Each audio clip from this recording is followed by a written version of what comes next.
Welcome to Ninerology, Faithful in the Trenches. I'm your host, Alan, and we're here to talk about the one and only Jed York. That is right, the Jed York that is now the majority owner of the 49ers. So not only the CEO, but now the majority owner of the 49ers. And let's talk about some of the comments he made.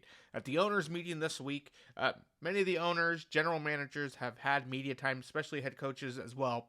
And one of the questions that he was asked was about the 2023 campaign and kind of his view on it. We know that Jed York has had some, quotes, notable quotes in the past, specifically that the 49ers do not hang up banners for NFC championships, that they are in the business of winning Super Bowls.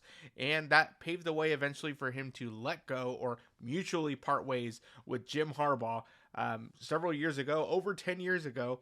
And the question came up of how do you view the 2023 season? And his quote was this: "I just think you can't be ashamed of a successful season. And our goal is always going to be to win Super Bowls. And even if we won the game, it's not like, okay, well, we can take off 2024 because we won the Super Bowl in 23. Our goal is always going to be the same."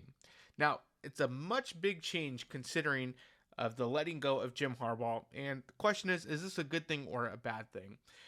Some people are saying it is a bad thing because this is him changing where the bar is to winning the Super Bowl. And my take is I think this is a good thing. We see what happened with Jim Harbaugh and what a terrible, terrible decision it was to let go and essentially side with Trent Baalke. And we know where he's not. He's not here anymore. In fact, the hiring of Chip Kelly afterward, Jim Tomsula, and it was absolutely terrible. In fact, you'll probably remember one of the most notable exchanges was between Lowell Cohn and Jed York.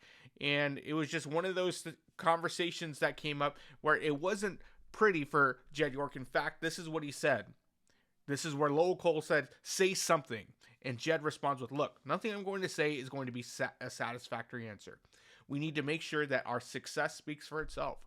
Our actions have to speak for itself. I've done it before. We put together a team that's had 3 NFC championship runs. That was in the past. I can't live on the past. I need to make sure anything I do is backed up by the results on the field." Now, this was because he said, "I need you to hold me as the owner personally responsible." And then he goes on to say, "You don't fire owners. You don't dismiss owners." And so I think he's grown up a lot since then, because I think if he got to do it all over again, he would have never let go of Jim Harbaugh because he lost 10 years in that gap. And so I think finally he is learning that you can't win a Super Bowl every year, but that doesn't dismiss Kyle Shanahan and some of the decisions that were made there. But it does show growth as him as an owner of the team. It shows growth because Jim Harbaugh should have never left. He sided with Trent Baalke. Yes, there was probably butting heads in the background that, there's a lot of reports out there of what really went down. But the fact is, Jim Harbaugh later on went to coach at Michigan, won a national championship. Now he's back in the NFL. And can you imagine if Jim Harbaugh wins a Super Bowl before Kyle Shanahan? What's going to be said, first off, of Kyle Shanahan as a coach, but also what's going to be said of Jed York? You let this guy leave the building because he wasn't a yes man. He was a great coach, wasn't a yes man. You kept Trent Baalke, you hired Jim Tomsula, you hired Chip Kelly, and then after all that, you had to go through an entire rebuild with Kyle Shanahan because you didn't want to work it out with Jim Harbaugh. And so I think this is Jed York's way of saying, I get it now. I made a mistake. I'm not going to say I made a mistake because I make too much money, and money allows you to dismiss certain things, but I made a mistake and I'm going to make it right.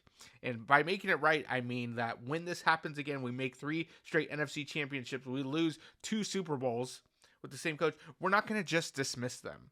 Instead, we're going to keep them around because we don't want an Andy Reid 2.0 and the Eagles lose out on a potential dynasty, because now Andy Reid is with the Chiefs doing that very thing. I don't want to lose my Andy Reid, is what Jed York is saying.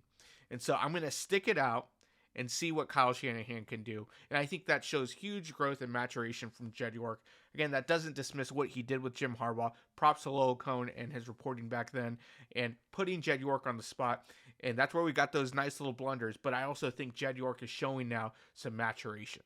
Now, the goal should still be the Super Bowl and figuring out, Shanahan, how do we prevent this from happening again? What are you going to do different this year than you did last year? Because you got to make changes. You can't just continue blaming the defense, redoing that, and when the offense didn't really put up any numbers during the Super Bowl. So That's what needs to go on. I think that was huge growth by Jed York, and let's see what he continues to do as an owner now that he is the majority owner of the 49ers, and it's not just his parents' team. It is now his team. Even though he's the CEO, now he's the majority owner and gets to decide those things. So let's see what happens. Let's just see if these aren't just words, but if he follows through with it. And hopefully the 49ers can come away with a Super Bowl, that 6th Lombardi, and compete for Super Bowls and start raising those banners. Well, that's all we have for today on Ninerology. Don't forget to like and subscribe, and we'll catch you next time.